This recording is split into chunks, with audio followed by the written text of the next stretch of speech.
vem tocar em meu coração.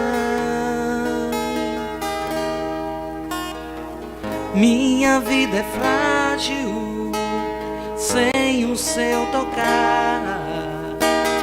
Vem, Jesus, comigo falar. Toca-me, Senhor, toca-me, Senhor, pois eu quero mais do teu amor.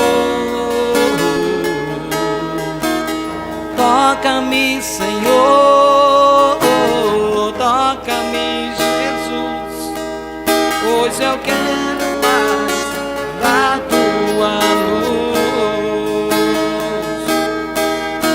As lutas são difíceis, às vezes venho a desanimar, mas eu clamo, vem, Senhor, me tocar. Sinto bem pertinho seu toque de carinho, me fazendo retornar ao caminho. Toca-me, Senhor, toca-me, Senhor, pois eu quero mais do teu amor.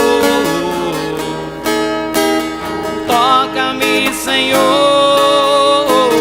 toca-me, Senhor, eu preciso tanto andar em tua luz.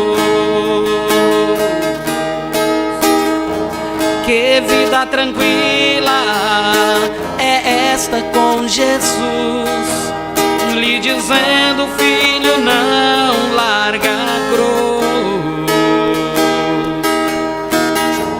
Siga o teu caminho, não podes parar. Eu te ajudo com o meu tocar. Toca-me, Senhor, toca-me, Senhor, pois eu quero mais do teu amor. Toca-me, Senhor, toca-me, Jesus, pois eu preciso tanto andar em tua luz. Pois eu preciso tanto andar em tua luz. Pois eu preciso tanto andar em tua luz.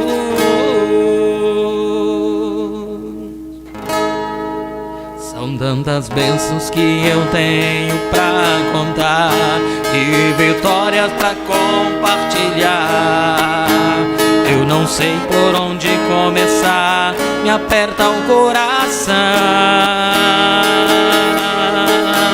Quanta gente que já foi curada, quanta gente que aceitou Jesus. Hoje eu quero te agradecer, querido Senhor. A minha vida sem Jesus não tem nenhum sentido, é um barco à deriva num furioso mar. Se hoje estou na bênção é porque Jesus me deu sua mão amiga. Vencer só é vitória se tiver amor. Não desiste na luta, firme no Senhor. Se o mundo tem seus prêmios, Deus tem muito mais. Ele é a vida eterna. Te adoramos, Jesus, te adoramos. Te louvamos por tantas vitórias. Te louvamos por este milagre que é nossas vidas. Te adoramos, Jesus, te adoramos. Pela graça e poder de tua glória, nossa vida em ti é conquista, de vitória em vitória. A minha vida sem Jesus não tem nenhum sentido, É um barco à deriva num curioso mar. Se hoje estou na bênção é porque Jesus me deu sua mão amiga. Vencer só é vitória se tiver amor. Não desiste na luta, firme no Senhor. Se o mundo tem seus prêmios, Deus tem muito mais. Ele é a vida eterna.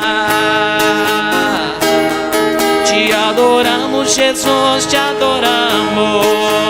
Te louvamos por tantas vitórias. Te louvamos por estes milagres que é nossas vidas. Te adoramos, Jesus, te adoramos. Pela graça e poder de tua glória, nossa vida em ti é conquista, de vitória em vitória. Nossa vida em ti é conquista, de vitória em vitória. Amém. Glória a Deus. Louvado seja o nome do nosso amado Senhor Jesus Cristo. A Ele seja toda a honra, toda a glória e todo o louvor. Graças ao Senhor pela oportunidade que Ele tem nos dado, de poder adorá-lo, sempre engrandecer o nome dEle. E isto é uma adoração na presença do Senhor. Sejam todos bem-vindos em nome do Senhor Jesus Cristo. Nossos irmãos que já estão conectados conosco através da internet, sejam todos também bem-vindos, a este momento de adoração ao Senhor. Vamos convidar a irmã Audrey para passar aqui à frente, para cantar e louvar também ao Senhor. Nós passamos um louvor hoje pela manhã, para ela cantar,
Glória a Deus. Vamos cantar mais um louvor, né?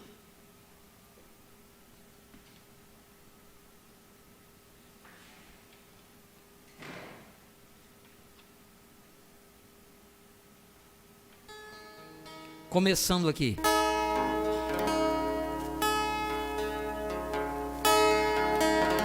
A sua entrega é total.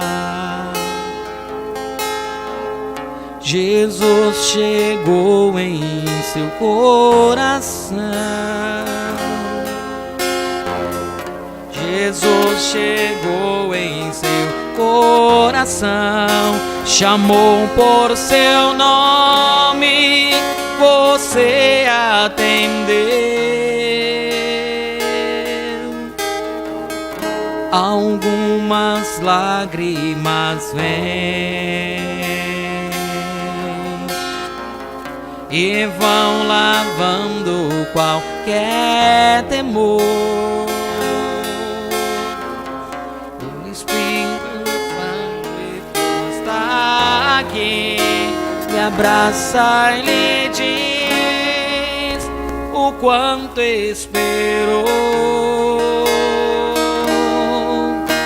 Sua vida vai desabrochar, vai sorrir,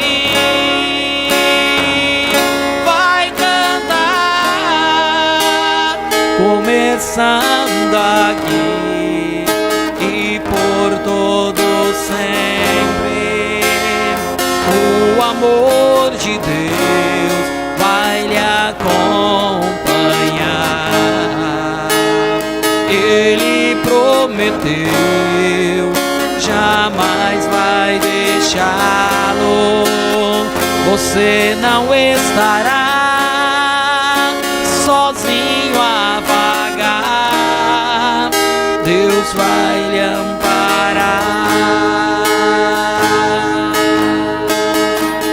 Se o amanhã lhe trouxer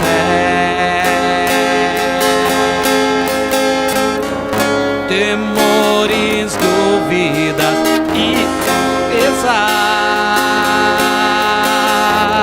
Jesus ao seu lado vai estar para completar o que começou. Sua vida vai desabrochar, vai sorrir, vai cantar, começando aqui e por todo sempre. O amor de Deus vai lhe acompanhar. Ele prometeu, jamais vai deixá-lo. Você não estará sozinho a vagar. Deus vai lhe amparar.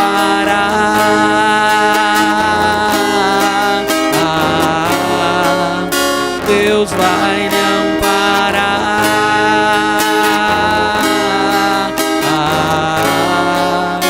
Deus vai lhe amparar.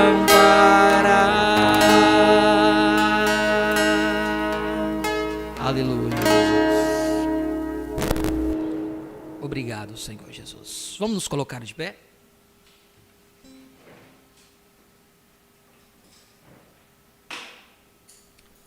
Nós damos toda a honra, toda a glória ao Senhor Jesus Cristo. A Ele é o único digno de todo louvor. Eu gostaria de ler em Efésios capítulo 6. É uma escritura bem familiar.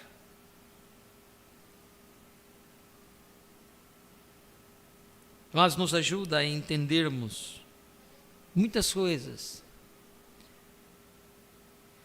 Cada vez quando subimos e elevamos nossos pensamentos através da revelação de Deus, cada escritura, quando você a ler novamente, aquilo você enxerga algo mais além.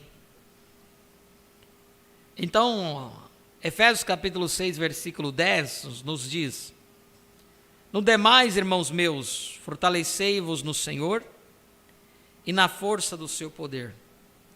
Revesti-vos de toda a armadura de Deus, para que possais estar firmes contra as astutas ciladas do diabo.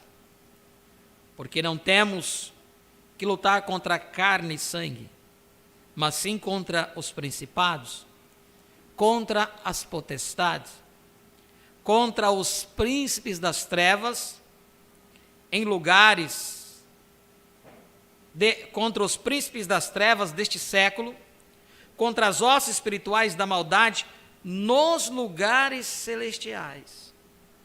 Portanto, tomai toda a armadura de Deus, para que possais resistir no dia mau.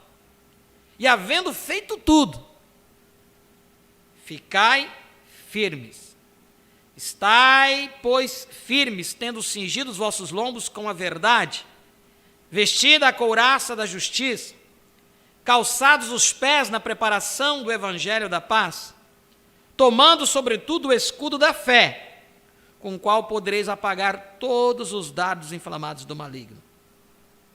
Tomai também o capacete da salvação e a espada do Espírito, que é a palavra de Deus. Orando em todo o tempo, com toda oração e súplica no Espírito, e vigiando nisto com toda a perseverança e súplica por todos os santos, e por mim, para que me seja dado no abrir da minha boca a palavra com confiança para fazer notório o mistério do Evangelho, pelo qual sou embaixador em cadeias, para que possa falar dele livremente, como me convém falar. Oremos. Maravilhoso e eterno Deus, obrigado, Pai, pela oportunidade que tens concebido a cada um de nós, estarmos aqui reunidos mais uma vez neste dia, agora neste entardecer deste dia, reunir aqui para tão somente te adorar como temos feito, e agora estamos preparados para ouvir a tua voz, a tua palavra, esperando que tu fale tudo aquilo que nós necessitamos, ó Pai. Tu possa abrir a tua palavra para nós, partilhar o pão da vida, que é a tua palavra, que tanto nós necessitamos. Ajuda-nos, ó Pai. Abra o nosso entendimento, que tu possas abençoar a cada um dos teus filhos, que aqui estão presentes, como aqueles que estão conectados conosco através da internet, como aqueles que estão reunidos também em diversos lugares, com o mesmo intuito que o nosso de poder ouvir a tua voz. Derrame sobre cada um deles a porção correspondida a este dia.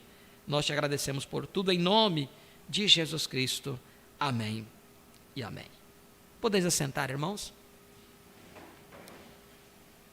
Eu estava em um momento, agora à tarde, meditando em uma palavra, e essa palavra, quando ela vem algumas palavras às vezes aleatórias, do nada na minha mente, eu começo a meditar naquilo. E me veio uma palavra, e foi mito. Mito. Quando a gente busca a tradução do que é um mito, é algo inverídico. É algo que não é verdade. Não é uma mentira, assim, descaradamente, as pessoas, para não falar mentira, dizem um mito. É uma maneira mais, como é que diz, mais chique de chamar de mentira. Mas é um mito, é uma história que foi contada.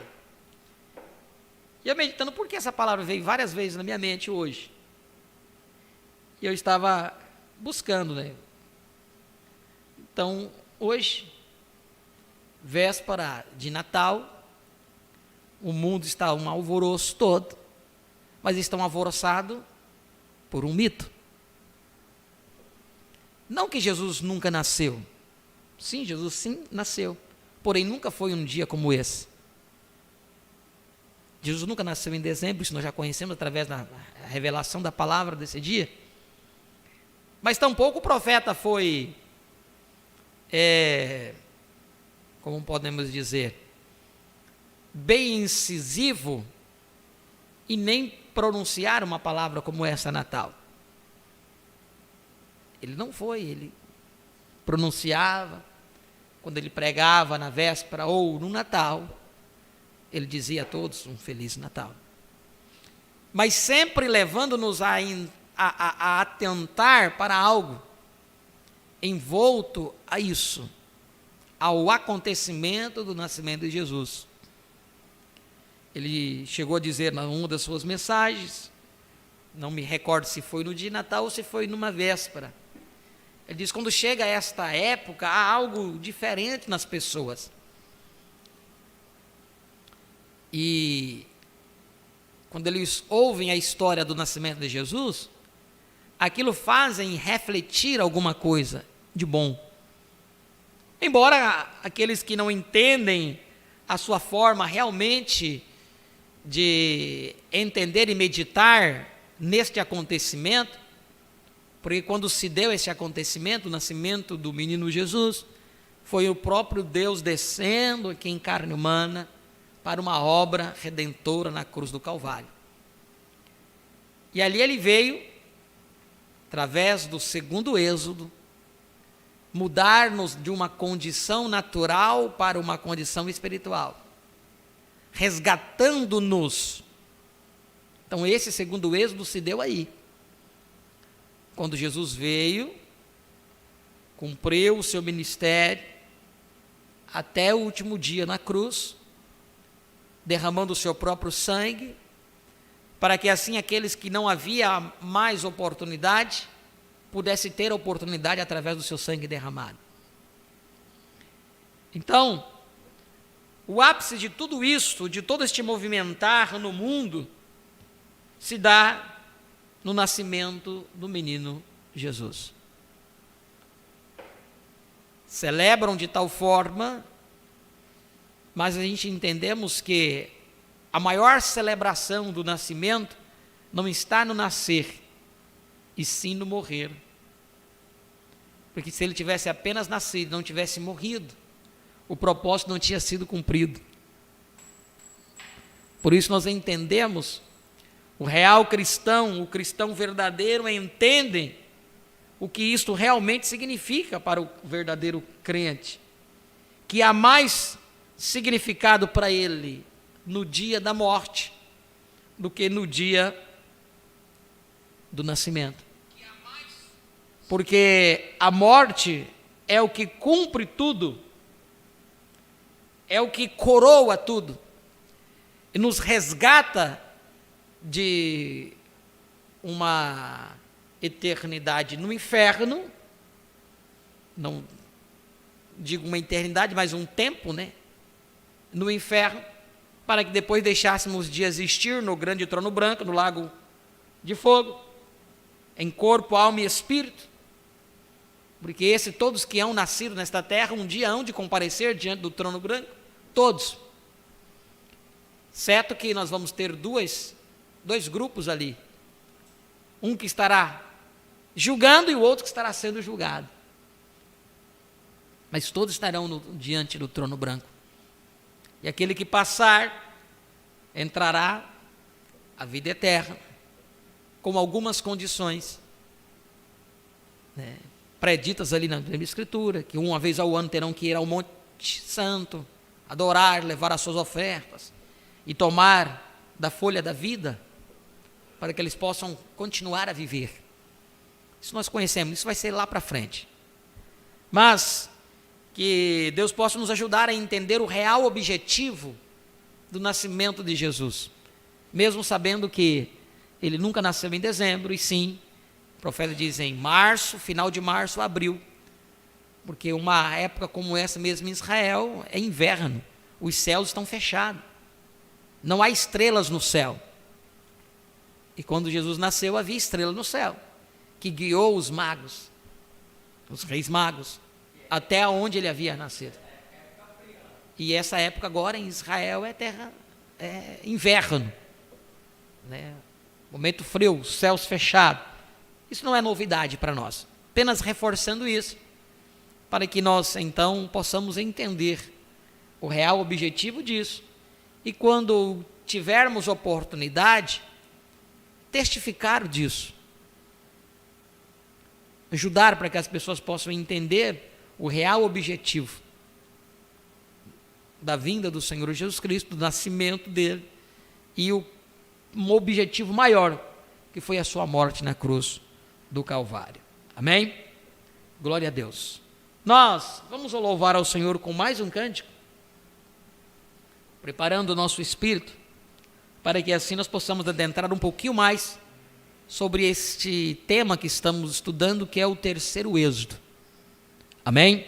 Vamos adorar ao Senhor com um louvor.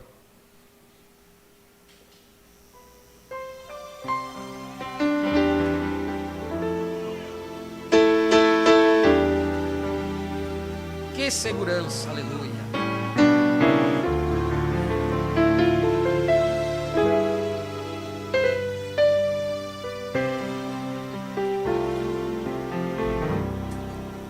Que segurança,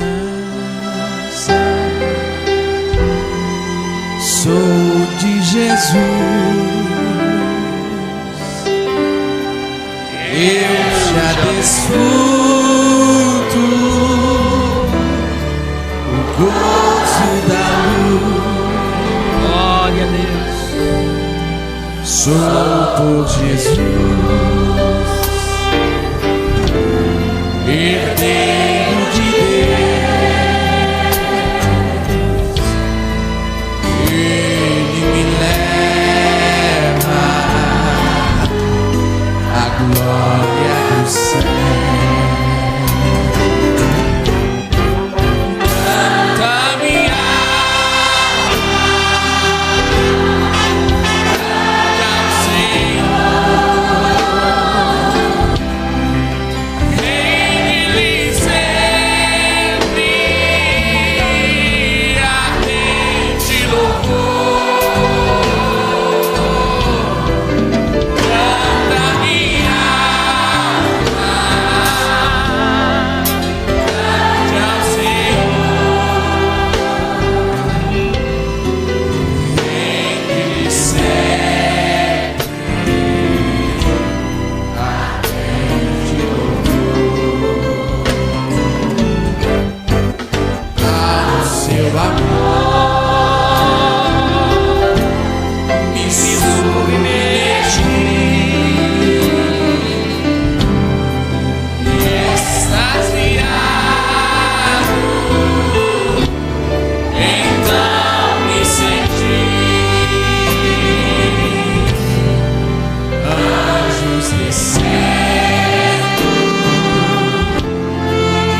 de sempre. Ardente. Vamos, canta minha alma. Aleluia. Canta minha alma, cante ao Senhor. Rende de sempre, ardente louvor. Canta minha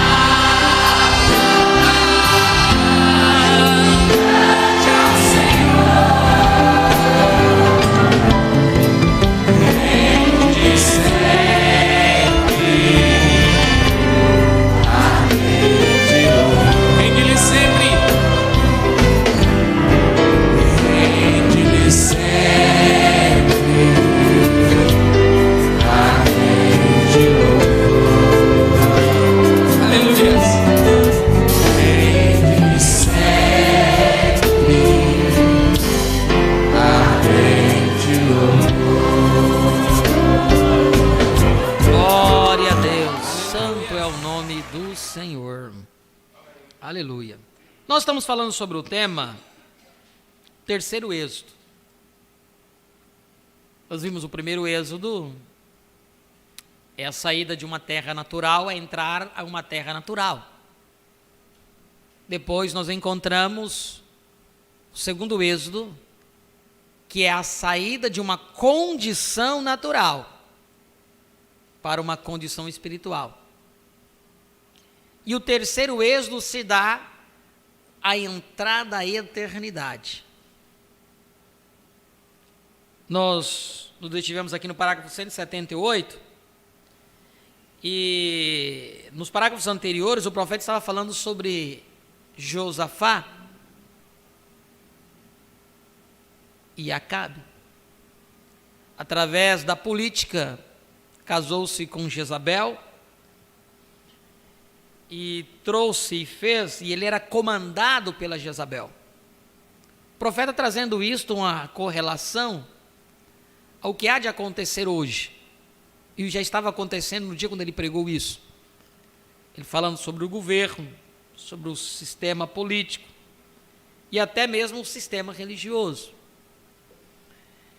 Mas ele disse que Josafá, sendo um homem temente a Deus, ele não tinha ainda, ele não estava na mesma condição de Acabe. Ele ainda temia a Deus. Nós sabemos que Acabe deixou de temer, mesmo sendo rei de Israel. Acabe permitiu até mesmo a adoração a ídolos dentro de Israel, naquilo que Deus próprio havia dito que era proibido. E ele permitiu porque deixou-se ser seduzido por sua esposa, Jezabel. Então o profeta diz aqui, que no 177, que Acabe tinha um sistema. Mas veja, Acabe tinha um sistema que ele achava que era do Senhor. Ele tinha 400 profetas ali. Ele diz, tem 400 deles instruídos e treinados. E afirmavam ser profetas hebreus.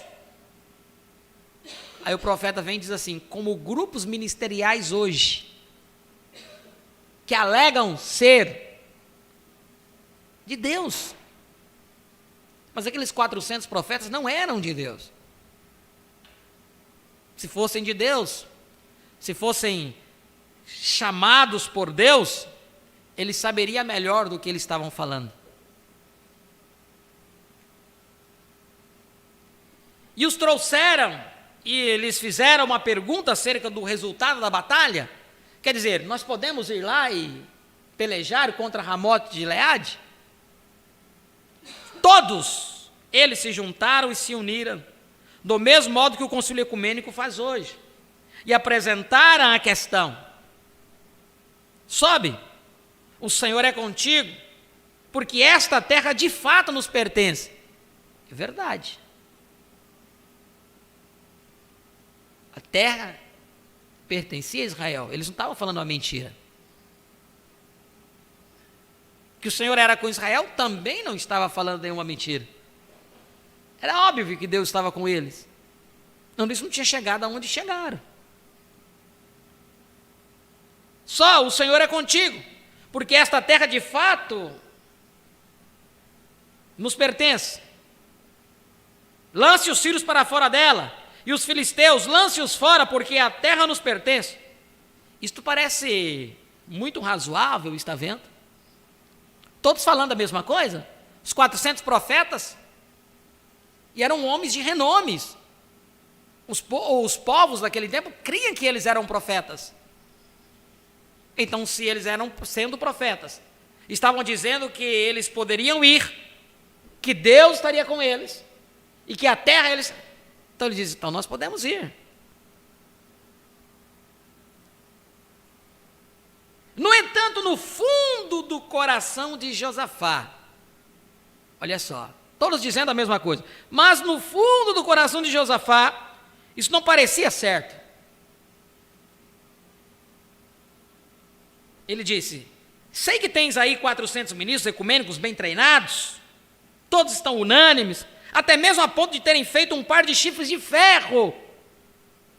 E dito, assim diz o Senhor, vocês com esses chifres de ferro aqui, vocês vão expulsar os sírios daquela terra. Uma coisa que o poder estaria no chifre.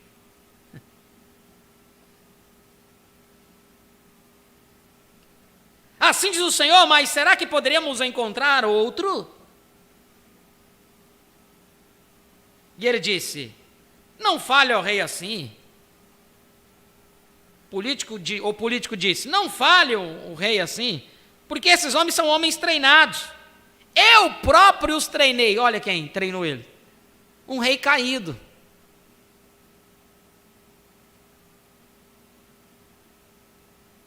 Tem tantos homens aí que tem um outro como seu líder, como seu treinador, como seu guru. É a palavra. Tem muitos hoje aí que tem um outro como guru, que é um grande sábio, que treina eles. Então o que ele falar está falado. Está cheio disso.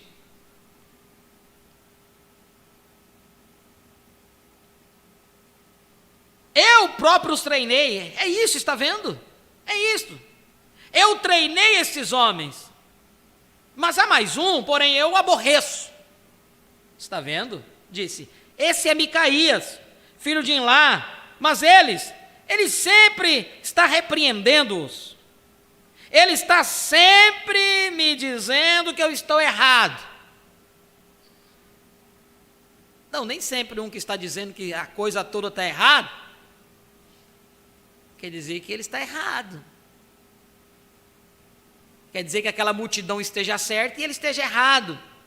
Não, muitas vezes é Deus usando ali o único para ver se traz o povo à razão. Ele está sempre me dizendo que estou errado. Veja o meu reino. Sim, veja isto, veja em que confusão estava. Veja sua denominação hoje, tendo aparência de piedade, negando a eficácia dela, está vendo? Oh, vocês podem ser 1 milhão a mais, e mais 1000, homens melhor treinados, mas onde estão no Espírito? Onde está a sua força, que estava em Sansão, quando ele se pôs de pé lá, como ele disse outro dia, com toda a sua grande estrutura ali, e cada fibra ali, mas sem vida nelas. O Espírito tinha deixado, ele estava desamparado, uma criancinha conduzindo-o de um lado a outro, olhos cegados, por causa de uma mulher. Do mesmo modo que a igreja está hoje, conduzida de um lado a outro por política, bispo, anciãos, todo tipo de coisas, homens fazendo tramas para conseguirem vantagens, escondendo pecado, tentando passar, como diz no linguajar corriqueiro, passar pano. Quer dizer, escondendo o máximo que puder esconder, porque não pode falar nada contra o seu irmão. Mas então você tem que ocultar o pecado? Se está errado, você não pode falar contra o pecado? Tem que esconder, para você ser bem visto. Homens fazendo tramas para conseguirem vantagens e tudo mais. Onde estamos assim quando chegamos a este ponto? Eles enviaram e trouxeram Enlá, ou não Enlá, mas Micaías, o filho de Enlá, enviaram e o trouxeram, e ele profetizou e lhes disse que Acabe seria morto se fosse lá.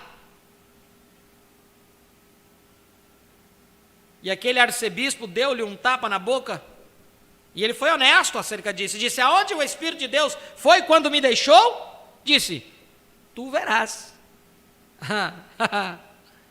Disse: ponham-no na prisão, ponham-no no cárcere interior, alimentai-o com pão da tristeza e água da tristeza, e quando eu retornar em paz, diz, tratarei com este sujeito. Enlá, sabendo que estava certo com Deus, por quê? Sua visão condizia com a palavra. A sua visão tem que condizer com a palavra.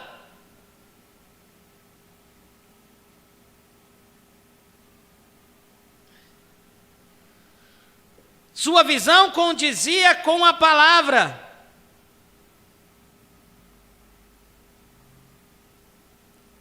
Ele era profeta. E seu espírito e sua visão estavam exatamente com o profeta. Elias, ele disse: se retornares, de fato, então, Deus não falou comigo. Que calibre, hein? Ele não ficou com medo, não. Ele diz: não, se você voltar, porque Acabe diz: prenda-o, trate-o com pão da tristeza, água da amargura, em outras traduções, em outras mensagens, que quando eu voltar da batalha, eu vou tratar com ele. Ele disse: se tu voltar, realmente Deus não falou comigo. Porque o que Deus havia falado com ele era aquilo.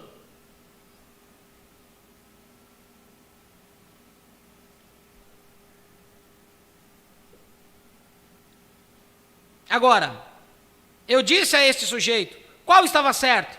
O concílio ecumênico, onde 400 homens eleitos se juntaram, eleitos por homens, ou um pequeno renegado eleito por Deus? Um pequeno renegado, nem igreja ele tinha. Quando foram atrás dele, os mensageiros de Acabe disseram: ó, se você disser para o rei aquilo que os outros disseram, nós vamos dar uma igreja para você. E outras mensagens o profeta pregou sobre isso, né? Vocês lembram disso? Nós vamos te dar uma igreja para vocês, nós vamos te dar a mão de companheirismo, vamos trazer você para o companheirismo.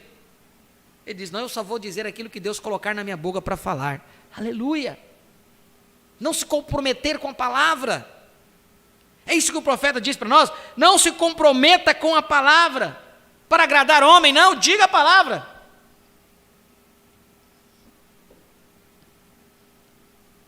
Bem, ele disse: bem, como se saberia a diferença? Eu disse: de volta à planta. Como você sabe construir um edifício sem que haja uma planta? Se eles tivessem parado um minuto, verificado que aquele profeta Elias amaldiçoou Acabe e disse que os cães lamberiam o seu sangue, e lamberam, como ele poderia abençoar o que Deus tinha amaldiçoado?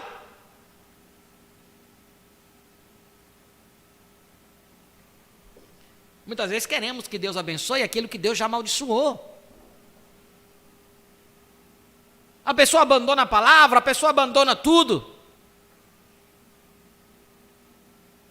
E você quer que Deus abençoe? Como vai abençoar? Se rejeitou a palavra.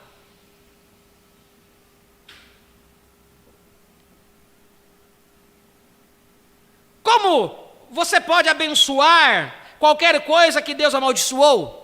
Saia da coisa, livre-se dela, entre em Cristo, amém. Era aí onde este precioso irmão estava. Este homem, ele disse: parece, olha aqui, você sabe que se todos estivéssemos juntos, como uma igreja, você não acha que estaríamos em melhores condições do que dispersos como estamos agora?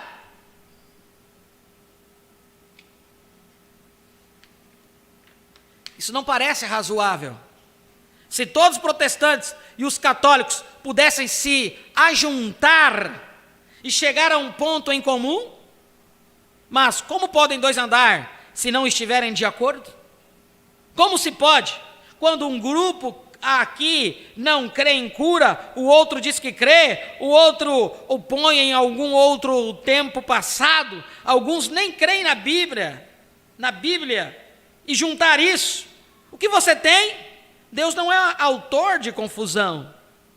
Antes que Deus pudesse chegar a pôr sua igreja em ordem, eles esperaram 10 dias e noites, até que todos se tornaram em um lugar unânimes, e lá veio o Espírito Santo para a liderança, não algum concílio ecumênico. Está vendo? Espero que você entenda isso. Note, esse é o incrédulo, infiel à palavra de Deus, que não nota o que a palavra diz, mas atenta para os seus próprios arrazoamentos.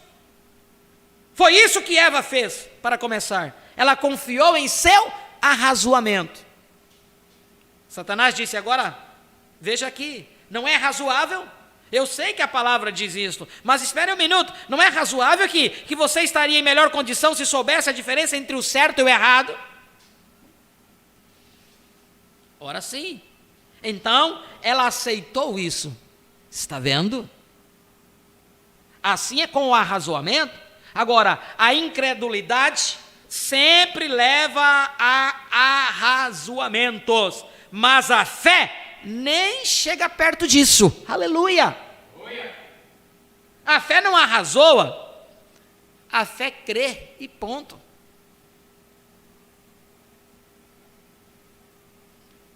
Não teria sido razoável para nosso pai, o qual é o pai da nossa fé, Abraão, pelo qual somos seus filhos em Cristo, não teria sido razoável que uma mulher de 65 anos de idade, com quem ele tinha vivido o tempo todo, desde que ela era moça, não pudesse ter um bebê? E quando ela tinha 100 anos ou 90, e ele 100, e ainda nenhum bebê, não arrazoaria se alguma grande equipe de médicos e ciências submetesse Sara a um exame? Dissesse: ora, seu ventre está seco, suas veias de leite estão secas, faz 40 anos, seu coração, nesta idade, ela não poderia entrar em trabalho de parto. Ora, era só arrazoamentos. Ela não teria força do coração para poder dar à luz. Se ela submetesse aos médicos, os médicos diriam isso. Ora, eram só arrazoamentos, mas Abraão recusou isso, aleluia! Abraão recusou isso, ele não duvidou da promessa de Deus por incredulidade. Contra arrazoamentos, ele não duvidou da promessa de Deus, não importa o que fosse, porque ele tinha considerado Deus poderoso para realizar tudo o que ele disse que faria. Agora, onde estão os filhos de Abraão neste momento? Amém? Vocês, ministros, que estão com medo, vocês com medo do seu pão e água na rua, se deixarem esta Babilônia, onde está a sua fé? Davi diz: outrora fui moço e agora sou velho, nunca vi o justo desamparado, nem a sua descendência mendigar o pão. Não tenha medo, permaneça fiel a Cristo. Mas a incredulidade captará arrazoamento. Foi isso o que fez. Agora você entende isso? Amém. A incredulidade confia nos arrazoamentos, nas coisas do dia presente. A fé não faz isso. A fé olha para a palavra, amém? Mas a fé se coloca sobre a rocha inabalável, a eterna palavra de Deus, amém? A fé não olha para a razão. Não me importa o quanto você possa mostrar que seria melhor, se a palavra diz não, a fé descansa ali. Esse é o santuário do lugar de descanso da fé. Quero perguntar a vocês, luteranos, vocês batistas, vocês católicos, vocês, o que sejam, Vocês denominacionais ao redor do mundo, como vocês podem pôr sua fé em sua denominação quando ela é contrária à palavra? Que tipo de fé vocês têm? Vocês têm poder de arrazoamento? Que tipo de fé vocês têm? Vocês têm poder de arrazoamento e não fé. Porque a fé é pelo ouvir. Ouvir o concílio ecumênico? Vocês poderiam obter isso no almanaque do aniversário das senhoras, mas nunca encontrarão isso na palavra de Deus. A fé é pelo ouvir, e o ouvir da palavra de Deus, amém. Dizer-me que um homem pode falar qualquer coisa contrária a isso, e dizer que é a palavra de Deus, quando passará os céus e a terra, mas essa palavra não. A fé encontra na palavra seu santuário de descanso. Ela se move até o topo desta rocha eterna, Cristo Jesus, a palavra, e deita-se ali e descansa. Deixe que os ventos ruivem, deixe que as tempestades estremecem. Ela está segura para sempre. Ela descansa bem ali nessa palavra. Aí é onde a fé, a genuína fé cristã descansa. O lugar de descanso é a palavra, porque ela sabe que Deus sempre se provará superior sobre cada um dos seus inimigos. Não importa quão ruim pareça, e como o inimigo tenha entrado, o quanto pareça que você está derrotado, a fé ainda sabe. Agora, para vocês enfermos, como eu gostaria de deixar bem enfatizado, quando você capta essa fé, de que vai ser curado, toda a circunstância, tudo mais, todos os sinais, todos os sintomas podem apontar que você está morrendo. Você nunca se moverá. Seu lugar de descanso está no santuário da palavra de Deus, quando a fé genuína se estabelece ali. Não fé manufaturada agora, fé, não esperança, mas fé. Esperança está aqui fora, esperando que estivesse dentro. A fé já está dentro, aleluia! Glória a Deus. Olhando para fora e dizendo, está feito, viu? A fé já está dentro, olhando para fora e dizendo, está feito. Está vendo? Isto é fé. É aí onde a fé toma seu lugar de descanso, porque sabe que Deus nunca deixará o inimigo passar por cima dele. Ele nunca deixou, a fé sabe disso. Assim, independente da aparência disso. Noé sabia que a arca flutuaria. Está vendo? Certamente que sabia. Daniel sabia que Deus fecharia a boca dos leões. Vê? Os filhos hebreus sabiam que Deus deteria o fogo. Jesus sabia que Deus o ressuscitaria, porque a palavra diz, não deixarei a sua alma no inferno, nem permitirei que o meu santo veja a corrupção. Você vê o que é a fé? O que a fé faz com você? Ela te torna um obediente, porque em tudo ela vai estar ali, a fé sempre vai estar ali. Você imagina? Não importa. Tu me enviou, Pai. Por isso que Jesus no Getsemane disse, Pai, cumpra a tua vontade, não a minha. Porque ele conhecia a palavra e sabia que mesmo ele ali, derramando o seu sangue, morrendo na cruz, que Deus não deixaria lá, porque a palavra tinha que ser cumprida. Veja, não deixarei que meu santo veja a corrupção. Porque a palavra diz, não deixarei a sua alma no inferno, nem permitirei que o meu santo veja a corrupção. Ele sabia que a corrupção se estabelece em 72 horas. E ele diz, dentro de 3 dias eu ressuscitarei.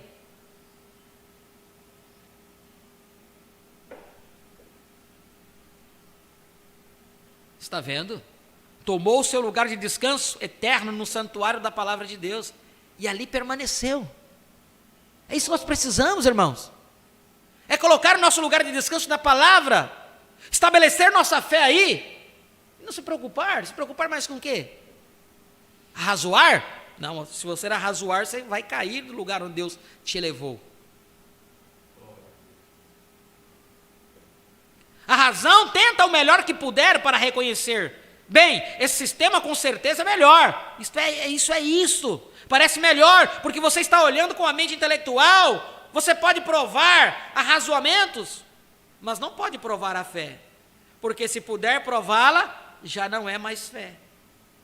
Mas a fé conhece só a palavra e a promessa. E olha para aquilo que você não vê. Aleluia. A fé é o firme fundamento das coisas que se esperam. A prova das coisas que se não veem. Você não pode arrazoar. Eu não posso provar como será feito. Não sei como vai ser feito. Mas creio. Sei que é assim. Porque Deus disse assim. Isso está encerrado. É por isso que sei que isto é certo. Eu sei que a palavra é certa. Sei que a mensagem é certa. Aleluia. Porque está na palavra. E vejo Deus vivo movendo-se entre ela para provar. Estamos num êxodo. Certamente que é a verdade. Aleluia. Nem mesmo a própria morte pode estremecer a fé. O homem se encontra bem na morte, bem diante da morte, clama a vitória da ressurreição. Paulo, onde está a morte, o teu aguilhão? Onde está o inferno, a tua vitória? Está vendo? Porque Cristo ressuscitou, e aqueles que estão em Cristo sairão com Ele em sua vinda, aleluia!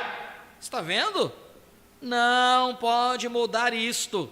Sim, a fé faz a palavra de Deus seu santuário do seu eterno descanso. Ela se fundamenta na palavra de Deus, note novamente. Agora, nós só temos um pouquinho mais de tempo, cerca de 25 minutos. Se vocês não se importam, eu quero continuar esta fita só por um minuto. Note, o rei. Aquele novo rei que se levantou, que não conhecia José. Qual foi sua primeira trama? Para destruir o poder de Israel? Foi com seus filhos, está certo? A congregação diz amém. Ele tentou destruir seus filhos. Agora, escutem com atenção. O mesmo diabo, numa forma diferente, de realeza, tentou destruir o filho único de Deus. Está vendo? Livrem-se dos filhos, primeiro, antes que eles comecem. O diabo é um pássaro muito astuto, vivo. Ele sabe como atingir a coisa antes que ela comece. Ele sabe. Está vendo? Quando Deus estava para cumprir a vinda de Moisés, o libertador de Israel, o que aconteceu no Egito? Um censo. O rei tinha mandado matar todas as crianças. Homens.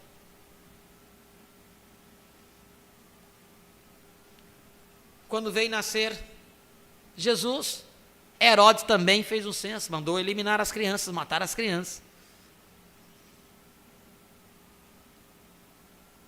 Mesmo diabo, numa forma diferente de realeza, tentou destruir o filho único de Deus. Está vendo? Livre-se dos filhos primeiro, antes que eles comecem. O diabo é um pássaro muito astuto, vivo. Ele sabe como atingir a coisa antes que ela comece. Ele sabe. Está vendo? A única coisa que você pode chegar a fazer para derrotá-lo, sabe qual é? É confiar em Cristo e se humilhar e deixar que Ele o conduza. Não é você conduzir com sua mente, deixar que Ele te conduza.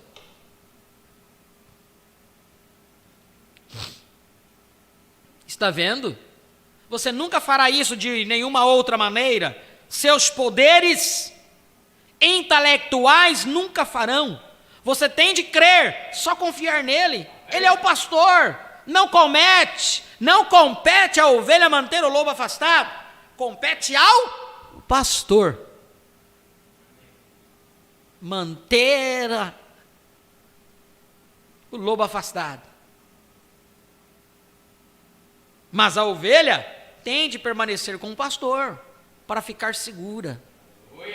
Você tem que permanecer com Cristo para você estar seguro.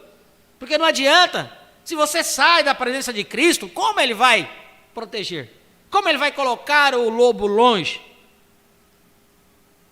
Precisamos entender isso, irmãos. Do natural tipifica o espiritual. Primeira coisa que Satanás, quando ele quer derrubar você, ele coloca um esfriamento na sua vida espiritual. Você não tem desejo de orar, você não tem desejo de cultuar, você não tem desejo de ler a palavra, você não tem desejo de ter companheiros com seus irmãos. Você tem tudo. Quando você não tem mais nada o que fazer, você diz, não, hoje eu vou para a igreja. Mas quando você não tem mais nada para fazer, porque enquanto você tiver alguma coisa aí, um desejinho no coração, seja o mínimo que for, você vai obedecer o seu coração e não vai obedecer a Deus. Ser humano é assim.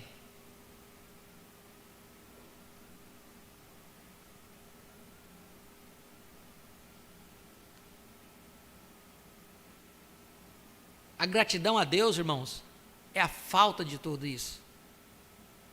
A falta da gratidão é uma desgraça na vida do ser humano ele não ser agradecido. Um funcionário que não é agradecido pelo seu patrão, que funcionário é esse? Em tudo, irmãos, em tudo. Eu estou falando do trabalho. É um aluno, não é agradecido ao professor que vai lá, na sua bondade, tentar transferir o conhecimento para você, e você acha que você é o que você quiser ser e não quer obedecer, não quer respeitar. Você é um ingrato. Um ingrato. Levanta pela manhã, não agradece a Deus, você é um ingrato. Tem uma comida no prato para comer, não agradece a Deus, você é um ingrato. Você não sabe de onde veio. A ingratidão sempre opera no coração do ser humano. E é uma das coisas que o diabo mais explora no ser humano. É a ingratidão. O diabo explora isso até o último. A ingratidão produz a insatisfação. E daí vem muita coisa, muitas coisas. Você perde o seu testemunho de um bom cristão por causa da sua ingratidão. Você perde muitas vezes de ganhar uma alma para Cristo com o seu testemunho de vida. Você não precisa, nem precisa abrir a sua boca por causa da ingratidão.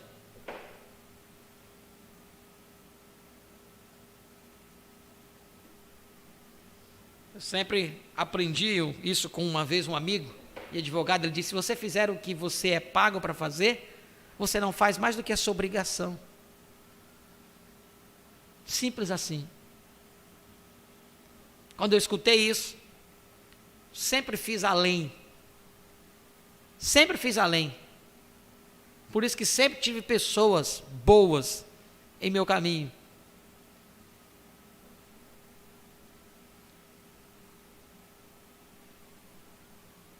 Porque você sempre consegue superar aquilo que a pessoa tem. A pessoa coloca um interesse em algo de você, você vai lá e supera isso. É tudo, irmãos, em tudo na vida.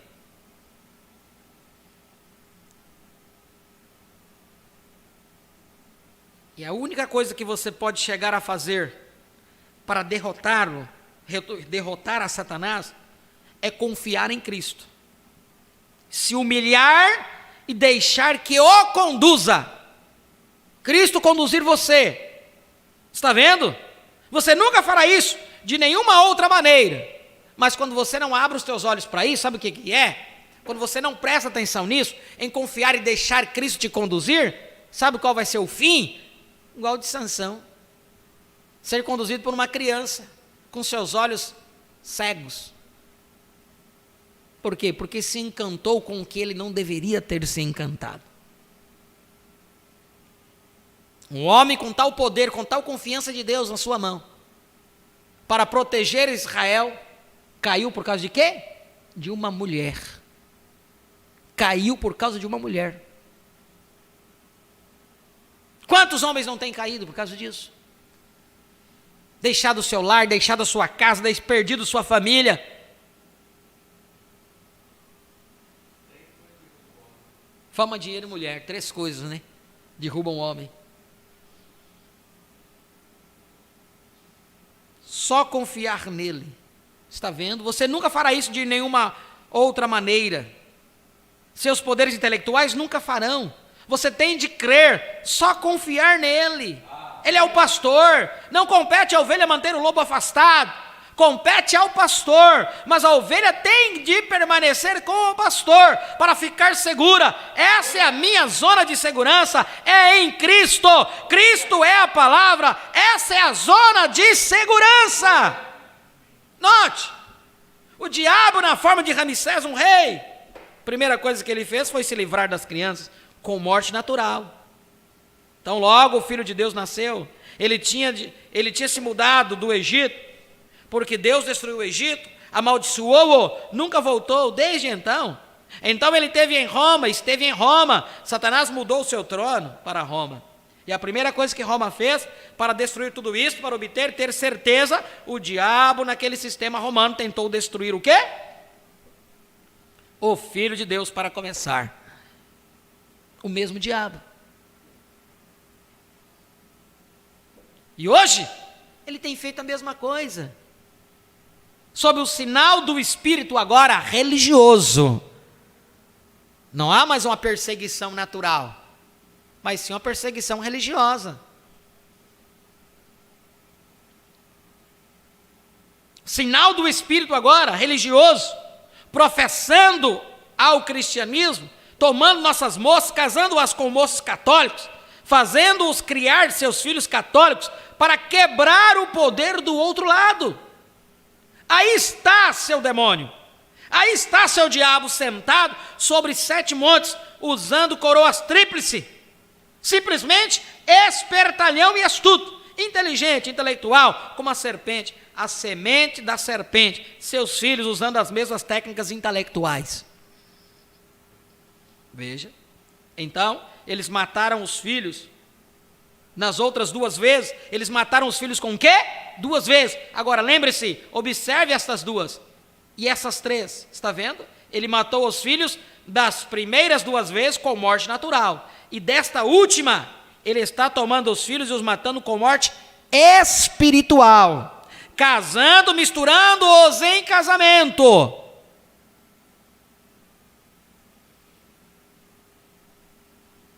Daniel não disse a mesma coisa? Neste reino de ferro e barro, que eles misturarão aquelas sementes, tentando quebrantar o poder do outro povo? É isso que estão fazendo. Até que conseguiram isso agora. Eles introduziram um presidente, agora a próxima coisa que você tem a fazer é introduzir o cardeal, introduzir o gabinete inteiro, e então o que você vai fazer?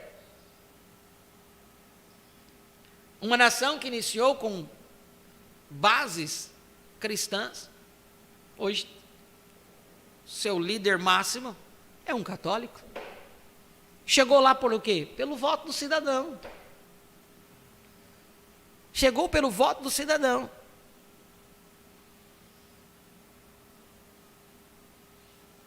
Misturando-os em casamento. Daniel não disse a mesma coisa neste reino de ferro e barro? Agora a próxima coisa que você tem de fazer é introduzir o cardeal, introduzir o gabinete inteiro, e então o que você vai fazer? A próxima coisa que eles fazem, eles tomam o dinheiro deles e pagam a dívida dos Estados Unidos. Naquela época o profeta disse que os Estados Unidos já estava vivendo dos impostos que serão pagos há 40 anos. Imagina hoje. E o emprestam da igreja. E então você está vendido. Agora, nós estamos vivendo hoje, pagando nossas dívidas externas lá, com dinheiro de impostos que não serão pagos até que 40 anos tenha transcorrido.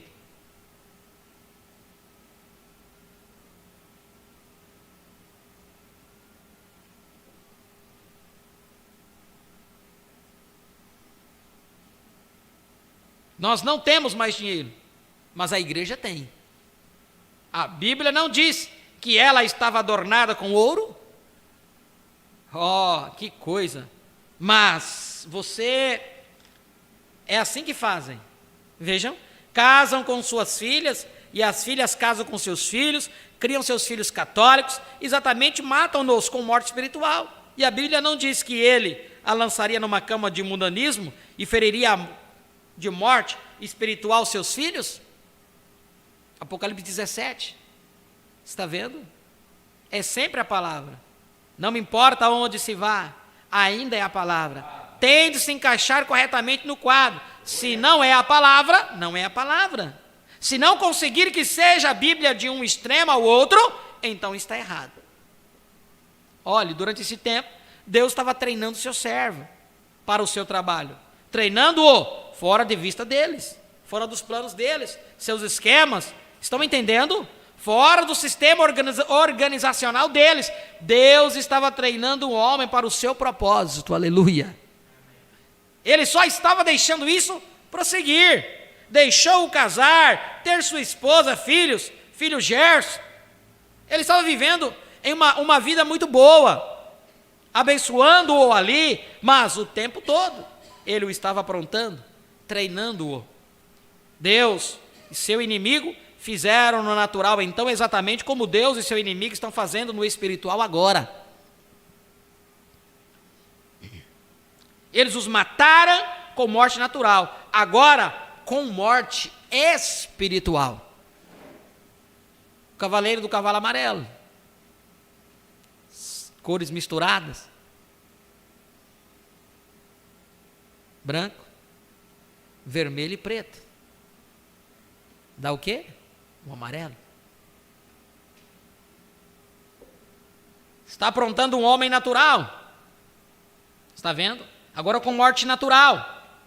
Agora com morte espiritual. Está vendo? Deus estava aprontando um homem natural, seu profeta, para ir ao Egito. Satanás estava aprontando um Ramsés, seu homem natural. Veja, aprontando um homem natural, o quê? Para matar ou unir todos os egípcios e hebreus. Fazer com que eles ainda os servissem. É por isso que é tão difícil para a mente arrazoar contra um sistema educacional que pode provar seus pontos. Está vendo? Isto mesmo.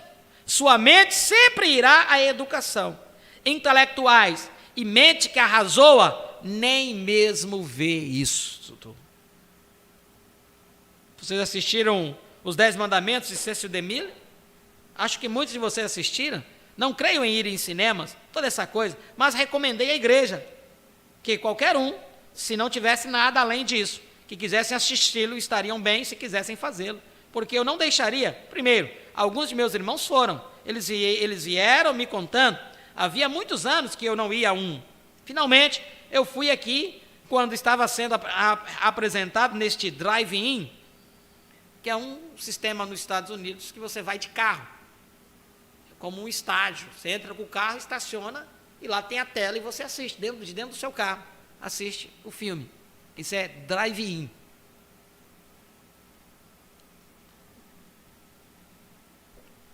E eu assisti, eu vi o que era. Então disse à igreja, se quiserem ir ver esse, está bem. Ali estava, foi admirável, bonito. Como aquele engano do diabo, quão astuto ele foi ali, como ele moveu ali para matar aquelas crianças, como a mente intelectual captou e creu nisto, porque eles podiam ver, era razoável, como Deus estava o tempo todo treinando este profeta, e como o Egito estava treinando em política, esse Ramsés, para assumir o controle. E então, a grande disputa veio, certo dia, entre o poder intelectual e o espiritual. E Ramsés, com todos os seus deuses, encontrava-se ali e derramando água para abençoar o Deus do Nilo. Deus o atingiu, sangue jorrou dele, e ele teve. E eu achei que foi impressionante, ver o que aconteceu. Agora observe, o intelectual sempre começa a razoar, e não pode ver o lado espiritual, porque é intelectual. Tão pouco pôde em qualquer outro tempo. Eles não podem vê-lo agora. Não puderam ver isso nos dias de Elias. Como poderia este velho profeta de rosto barbudo? Deus me perdoe por dizer uma coisa como esta, mas eu tornando mal. Deus sabe que eu estou tentando tornar isso tão ridículo quanto posso, de modo que vocês possam ver o Espírito de Deus. Como Paulo diz, não vim Não vim a vós falando as palavras persuasivas de sabedoria, para que vossa mente se desviasse para a sabedoria, mas vim com o poder do Espírito Santo, para que a vossa esperança e confiança descansasse, não na sabedoria do homem, mas no poder de ressurreição de Jesus Cristo. É por isso que eu estou tornando isso tão ridículo, ao chamar o grande profeta piedoso com um rosto barbudo, porque ele deve ter sido uma coisa de aparência terrível, ao se pôr de pé lá, ao lado de um sacerdote bem vestido, e chamar-se de homem de Deus. Olhe para ele, você podia ver a santidade daquele sacerdote na mente intelectual, você podia ver o turbante em sua cabeça, e o virado, e o éfode, dependurado em seu peito aqui. Você podia ver o azeite da unção natural sobre sua barba, descendo as bordas da sua veste. Você podia ver os fogos do sacrifício ardendo, todos os rituais em ordem. Agora, é isso que a mente natural teria se inclinado? É isso que estão tentando fazer hoje. O olho, a porta da alma. Mas, veja, o olho espiritual atrás daquele olho. Eles viram este velho de aparência barbuda ali, de pé, cabelo no peito, e um grande pedaço de pele de ovelha enrolado em torno de si, de couro, um cinto sobre os lombos, com provavelmente descalço, braços magricelas, pelanca assim, e uma barba branca que caía cobrindo todo o seu rosto, e uma vara torta na mão, ali de pé, mas o olho espiritual pôde ver o poder de Deus movendo-se ali, porque estava exatamente de acordo com a palavra, não o que o intelecto vê, o que o olho espiritual vê. E o olho natural, hoje, vê uma igreja deslumbrante, um companheirismo com o prefeito da cidade, ou outros mais, na organização destas denominações, e falham em ver o poder do Espírito Santo, quando ele pode ressuscitar os mortos e curar os enfermos. E como? Está vendo? Eles olham e observam Hollywood, e observam o povo na rua. As mulheres hoje pensam, bem, esta mulher, Suzy, ela pertence à igreja, ela tem cabelo curto, ela usa maquiagem, todos na cidade gostam dela. Eu gostaria de saber quanto ao céu. Está vendo? Quando é contrário à palavra, Deus não pode endossar isso. Ele estaria endossando contra si mesmo, ele estaria negando sua própria palavra, e saiba-se isto, que Deus nunca fará isto, ainda que passem o céu e a terra, uma mulher de cabelo curto, ainda que passe, é uma maldição à vista de Deus. Uma mulher que é vista atrás de um homem, está vendo? O olho espiritual capta isso. Eles vivem para a vida futura. A mente natural vive para arrazoar as coisas carnais do dia. Note, Deus fazendo isso, e ainda assim as pessoas não sabiam. A mente carnal acompanhava o arrazoamento. Deus está agora chamando a um êxodo espiritual, aleluia. Deus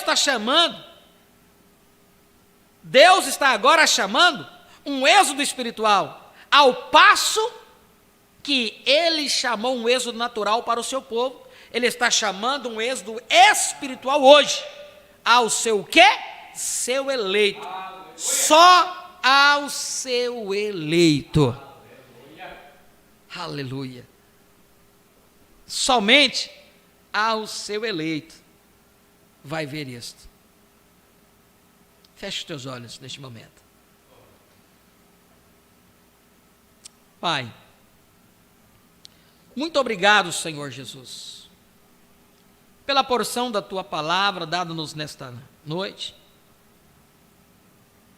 Com gratidão em nossos corações a recebemos, ó Pai. Felizes e contentes, porque tu ainda está falando conosco, através da sua santa palavra, através do seu Espírito Santo, nos ajudando, nos exortando, nos ensinando qual a melhor maneira de estar na tua presença. Pai, muito obrigado.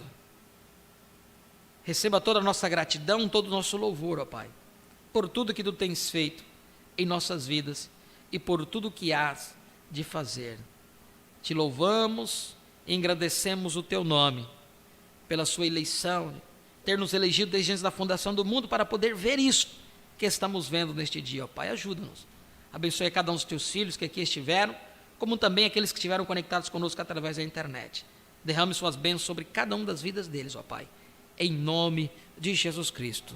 Nós te damos graças por tudo e te pedimos todas essas bênçãos. Amém e amém. Nós viemos até o parágrafo 237. Seu eleito, e só ao eleito vai compreender isso. Amém.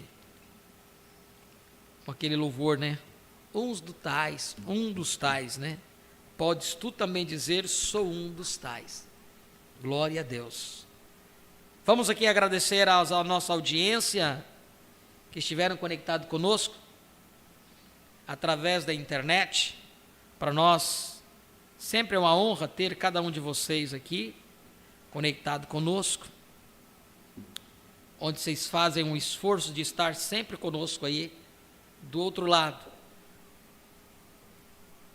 Tiveram conectado conosco nosso irmão Jailson Souza, da Paraíba, irmão Genaí Teixeira Mancida, de Montenegro, irmão Dilena Rodrigues Negrão, Jandira, São Paulo, irmã Luziane Nunes, do Nascimento, São Pedro, Piauí, irmão Eliabe Santos, pastor Ailton Dantas Araújo, ali de Jandira, São Paulo, irmão João Carlos, Jandira, São Paulo, também, irmã Juscelia, irmã Marta, Deus abençoe também daqui de Ariquemes, e irmão Estevão, Marcelo Estevão também esteve conectado conosco. Deus abençoe. Irmão Marlúcio dos Santos, Eloá Quenara, de Alto Paraíso. Irmão Marcelo Estevão, Rio Grande do Sul, né? Irmão Marlúcia, de Jandira, São Paulo. Irmã Marlúcia dos Santos e Eloá Quenara, de Alto Paraíso, Rondônia. Irmão Letácio Júnior, Maceió, Alagoas. Irmão Rodinei Antônio Betim, Minas Gerais. Deus abençoe. E aqueles que não conseguiram comunicar suas audiências, sintam-se todos abençoados, em nome do Senhor Jesus Cristo. Teve também o nosso irmão Otto Eisenman, né? Esteve conectado conosco. Deus abençoe. Irmã Maria José também, de Alto Paraíso. Também Deus abençoe, irmão. E irmão Otto Eisenman daqui de Ariquemes também. Deus abençoe a todos, meus irmãos. Vamos agradecer ao Senhor com louvor. E assim, se o Senhor nos permitir, quarta-feira, estaremos aqui novamente para adoração ao Senhor. Eu quero dar um aviso aos irmãos, nós vamos ter o culto de quarta-feira, o culto sábado normal, e domingo nós vamos ter a escola dominical e o culto da virada do ano, né? Sempre o culto da virada do ano nós iniciamos às 10 horas da noite, devido que vamos até um tempinho a mais depois da meia-noite, então aí todos estão convidados, né? E possivelmente teremos alguma coisa a celebrar depois do culto, né, confraternizar um pouco mais, um tempo, para estarmos juntos. Então depois nós vamos estar enviando os avisos aos irmãos aí no privado, de todos, do que nós vamos fazer para a nossa vigília. Ok? Deus abençoe a todos em nome do Senhor Jesus Cristo.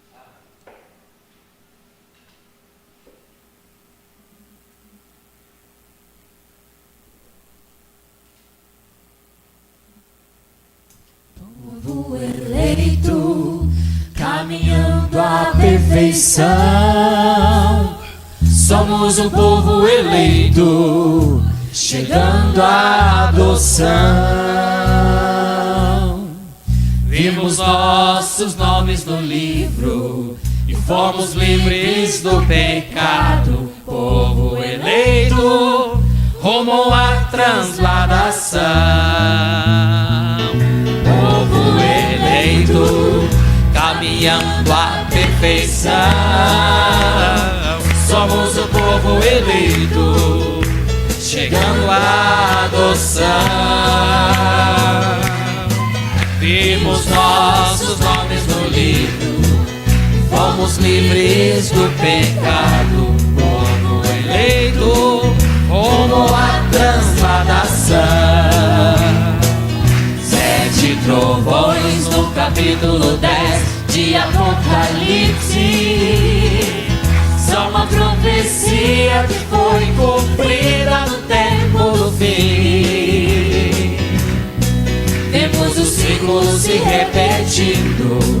e um novo nome é revelado. Agora, Pai, glorifica teu nome outra vez. Povo eleito, caminhando à perfeição. Somos o povo eleito, chegando à adoção. Vimos nossos nomes no livro e fomos livres do pecado. Povo eleito, rumo à transladação. O irmão Branham já veio e foi, mas onde estamos nós? Estão preparados, pois Essa é a hora de ter sinal. Temos a revelação do novo nome debaixo do sétimo selo. E agora as profecias para a noiva se tornam história. Povo eleito, caminhando à perfeição. Somos o povo eleito, chegando à adoção. Vimos nossos nomes no livro e fomos livres do pecado. Povo eleito, rumo à transladação. Chuvas de revelação caíram em 63 e nossos olhos puderam ver as profecias pra nós. E nós somos uma super raça, um exército invencível. E o nosso capitão é o rei Teofania. Povo eleito, caminhando à perfeição. Somos o povo eleito, chegando à adoção. Vimos nossos nomes no livro e fomos livres do pecado. Povo eleito, rumo à transladação. O sétimo selo nunca foi falado, era um segredo. Estava escondido entre a sexta e a sétima trombeta. O profeta captou no alarido e foi comissionado a ecoar. Sua mensagem converteu os corações deste povo eleito. Povo eleito, caminhando à perfeição. Somos o povo eleito, chegando à adoção. Vimos nossos nomes no livro e fomos livres do pecado. Povo eleito, rumo à transladação. Povo eleito, caminhando à perfeição. Povo eleito, chegando à adoção. Povo eleito, rumo à transladação. aleluia. Deus abençoe a todos em nome de Jesus.